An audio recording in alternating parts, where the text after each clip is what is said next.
Hello everybody and welcome back to Belstead Lane. It's certainly been a while, but as you can see, the layout has changed a hell of a lot since you last saw it when I made the last video around a year ago. So once again, I do apologise for no videos, and I will be trying my absolute hardest to bring more content this year.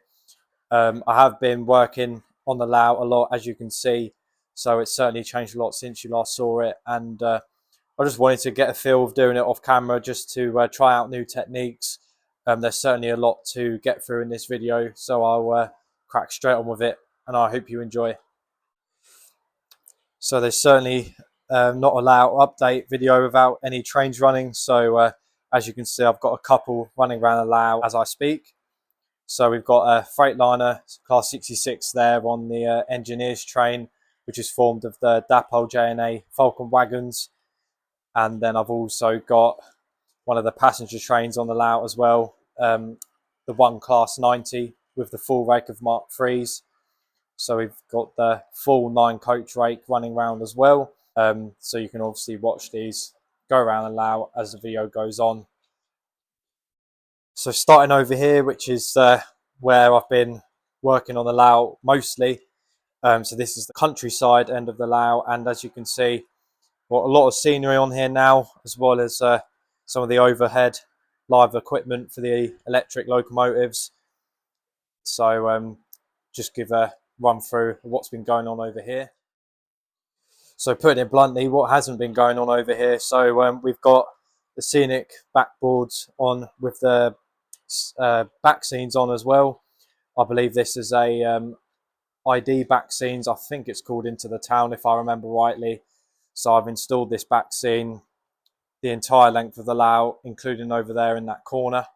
I scratch built this road over rail bridge to form the scenic break on this corner of the layout, and this bridge is based on a real bridge on Belstead Bank, so I copied it as much as I could. Quite pleased with how it turned out.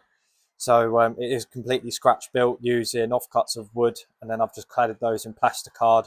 So mostly red brick plasticard, where I've painted it, weathered it, and added the brick mortar washes as well.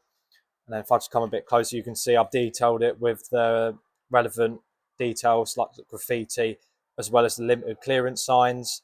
Haven't shied away with the graffiti, so in the modern world you do tend to see it on basically any structure where people can get to, and railways are no exception. So whilst people aren't keen on graffiti, it is part of the real world, so it's appeared on my layout essentially.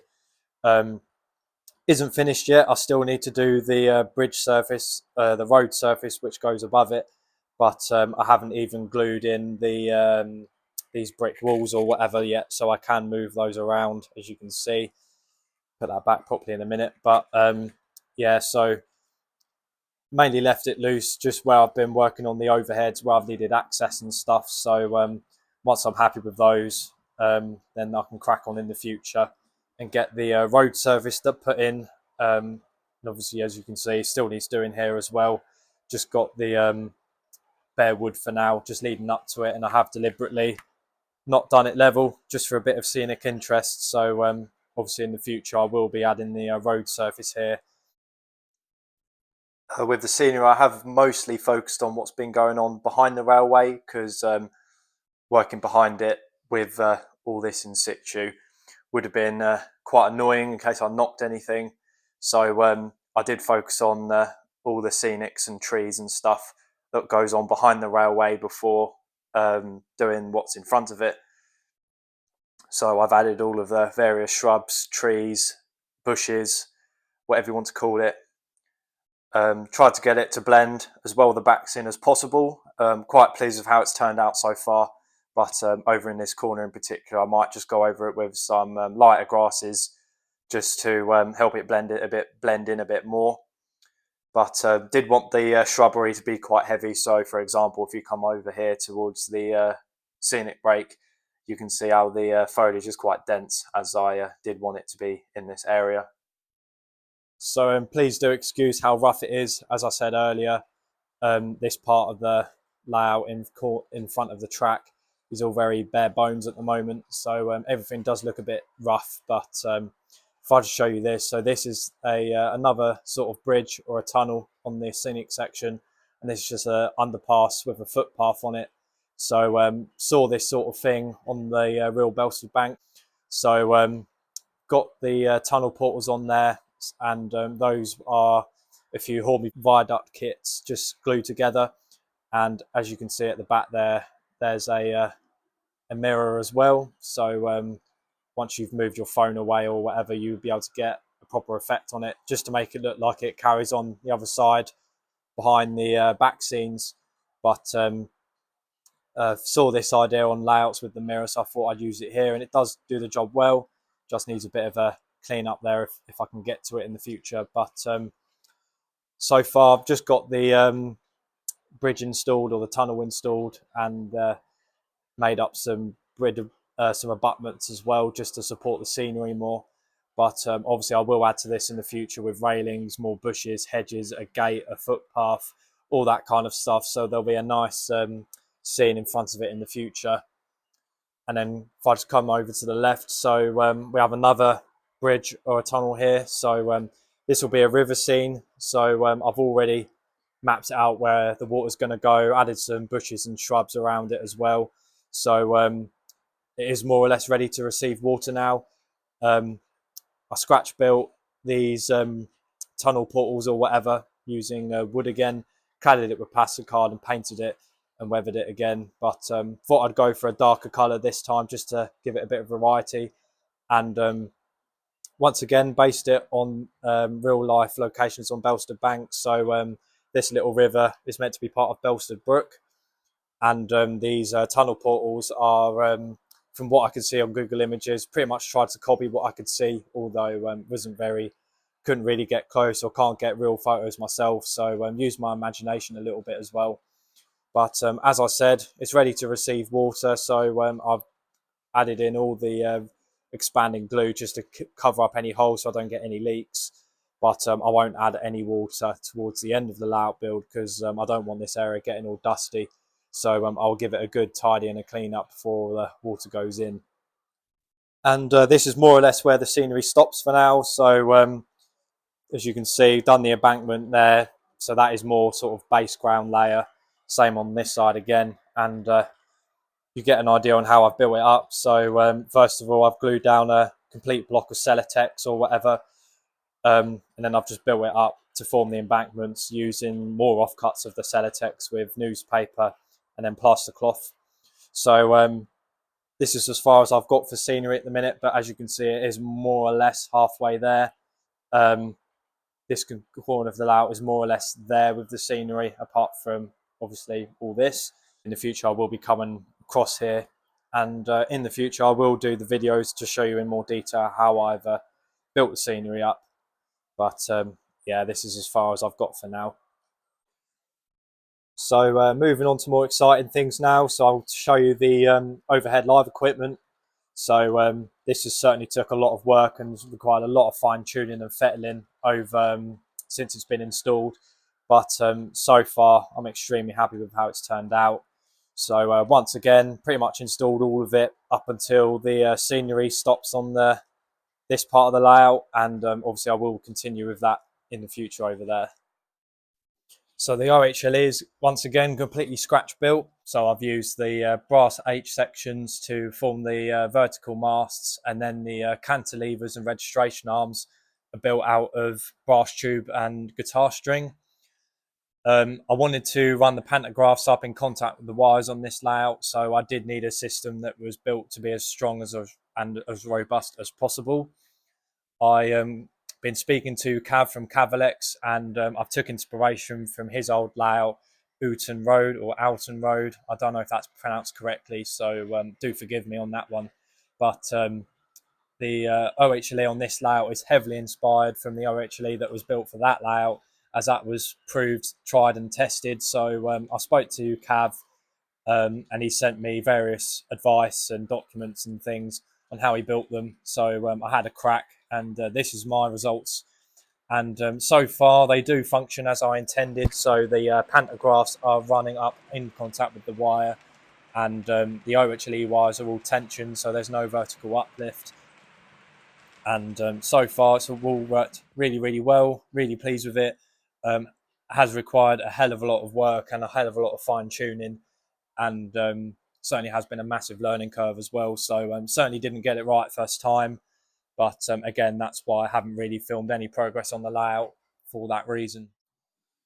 The OHLE wires are again scratch built, and these are incredibly fine. So it is quite difficult getting them to focus on the camera, but they are built using number 10 guitar string for the contact wires and catenary wires. And then those are joined together with the dropper wires, which is made out of layout wire. Again, all very fine, and it is a bit of a task to get it to pick it up on camera, but I hope you do get the gist. And once again, so far, I have continued the overhead equipment just to where the scenery stops, and this area of overhead equipment in particular certainly wanted a challenge. So Belstead Lane features what's called an overlap sequence, and it's a series of 4 masts. And in reality, these are the termination and beginning of the new wires. So what happens here is you've got the, if I start from over here, you've got the overhead running from this direction, and then you've got a new wire being introduced there on some tension pulleys. And then these then got overlapped by these 2 pairs of twin cantilever masts in the middle. And then once again, the OLE terminates there, and then the new wire which got introduced would continue this way. So I wanted to have something a bit different on this layout with the overhead. You don't tend to see this very often, and this was certainly a bit of a challenge to build, but I really did enjoy it, and really pleased with the outcome. It also serves the purpose to help tension the wires. So the wires from that have already been installed, they terminate on this mast here, which is then used as a anchor point, and then they then continue this way, run into the fiddle yard. And then in the fiddle yard, I have these 2 masts, and I call them masts very briefly, but they're basically just made out of scrap rail, and they're just used to catch the wires in position there. And then this one was used to apply all the tension in. So once the wires come in from the scenic brake or the scenic section, whatever, they get soldered onto this mast here just to set the height going under the bridge. And then this mast here is just used with some springs to create the tension. So that is how all the overhead gets tensioned in the scenic section as well. Works well, and haven't really had any problems with it. It's all self-adjusting as well, so if I ever need to, I'll just unsolder it from there just to adjust it here, just to add any more tension in the future. So far I haven't needed to, so it's worked its purpose so far nicely. For now, I've also just bent up some scrap rail and soldered the contact wires to this mast here, just to act as another catch for the pantographs. This is where the next mast insignias will be installed, more or less. So I haven't even glued that in yet. So once I've built the next mast, that will come out ready for the wires to get added to that.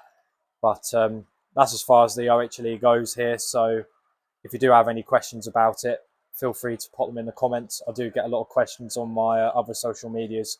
So if you do have any yourself, feel free to put them in the comments, and I'll ask them as best as I can.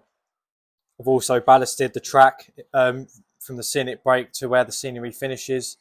Also weathered it as well, so you can see the effect I've gone for. So it's fairly heavily weathered with the ballast, but then I've cleaned the sleepers up to re-expose the concrete sleepers, so you can see where the ballasting and weathering stops there.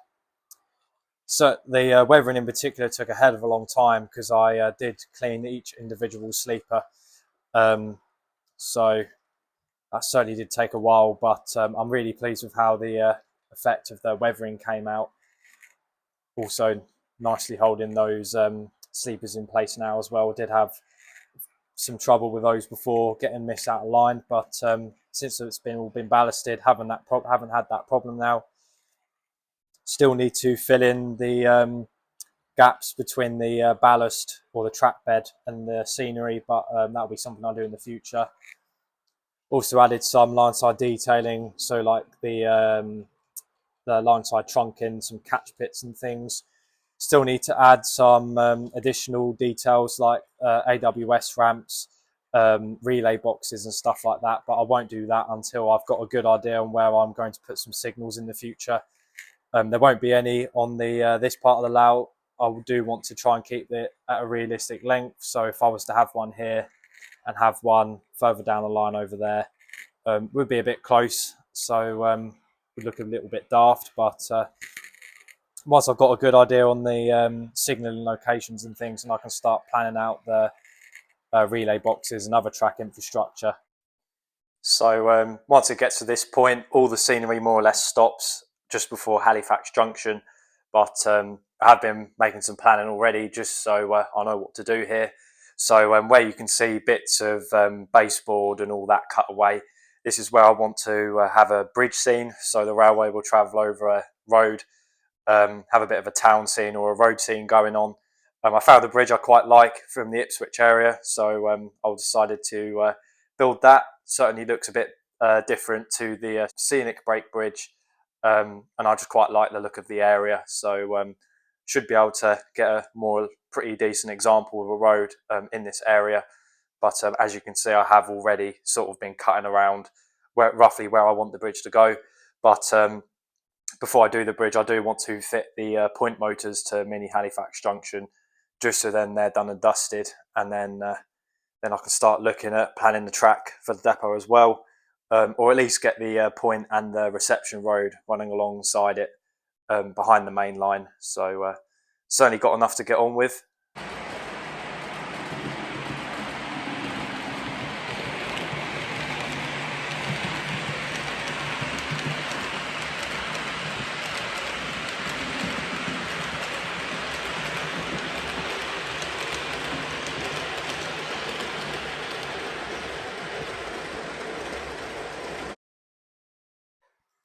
So in terms of new additions, there was quite a few new items from stock which I gathered last year for the layout. And the first one was this Batman Class 90. Number is 90001, and it's in one National Express livery. So I wanted a classmate for 90110 as it passes through the field yard as I speak. So went ahead and got another classmate for it. This was purchased from Squirrel Whale. I've purchased many Loco repaints from him over the years, and he's always done a really good job. Really would recommend checking out his work on RM Web. But he painted this up for me, and as ever, he's done a really nice job on it. Went for a 9001 in the end because this was one of the first examples to carry the one livery. As you can see, it's coupled up to the Virgin Mark IIIs, and I have since completed the rake of these coaches as I gathered the rest of them last year. So I managed to get round to completing the Virgin Mark III rake. So as you can see, it's a full length which goes to the other side of the field yard up there. So it's a 2+8 rake, so it's modelling a fast service instead of a semi-fast with more frequent stops along the Great Eastern Main Line. The Mark III sets were typically ran in 8 or 9 coach sets, but 7 coaches, and I think one time I have a photo of 6 coach rakes as well. So they really did run in a variety of sizes. So I gathered the rest of the coaches, the TSOs, and I've went ahead, given them all the rebrand or the debrand treatment. So as you can see, they're all nicely debranded now, up until the first class coaches at the other end. Also got round to finishing the roof modifications, so I removed the rectangular air vents on the roofs and added the HST style, thus converting them to Mark IIIB variants. Typically we're seen on the Great Eastern Main Line, so this was a necessary detail that I wanted to have on these coaches, but haven't got round to getting a Virgin Class 90 yet. I will be getting one of those fairly soon, but I'm really happy. I've got a second passenger rake completed now.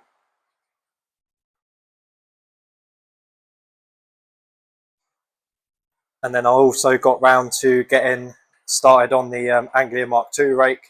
So managed to get hold of a DVSO at a fairly good price. Certainly didn't hang around for one of them once Bachmann announced the Mark IIs following towards the end of last year. So once I saw these were announced, really did make me happy. I was asking or hoping for these for years, considering that Bachmann produced the Mark IIs in the Swallow livery.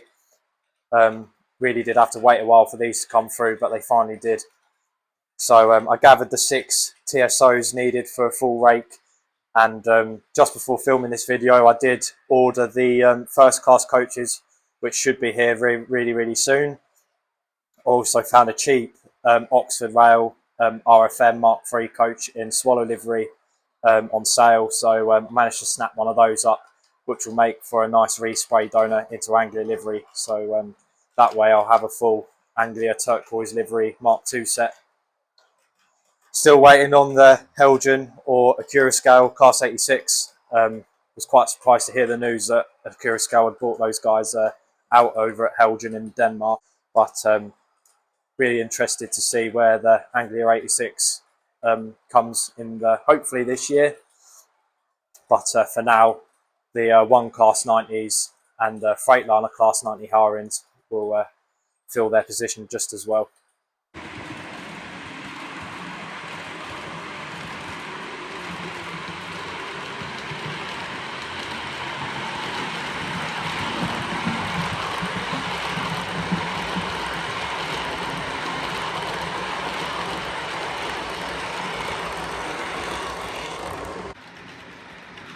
So that's as far as Belstead Lane's come for now, but got plenty enough to be getting on with.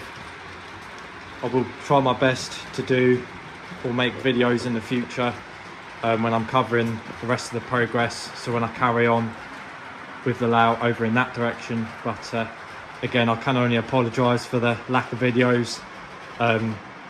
Hopefully you understand, but like I said, I will do my best to start making them again. I hope you enjoyed this video. I did enjoy making it. It's been nice just to hopefully have a catch up with YouTube in general, and just bring more of an update on the layout. Always posting on my other social medias such as Facebook and RM Web. So if you don't already, then feel free to drop me a follow on there, so you can keep more up to date with the layout, so then you're not waiting long periods of time for me to make videos. But I'll be bringing a running session soon, as I promised in the last video. But now I've got some decent scenery and trains running around. I think now really is the time to make a decent running session. So I look forward to making that. But until then, guys, I hope you enjoyed the video, and I'll see you in the next one. Take care and happy modelling. Bye.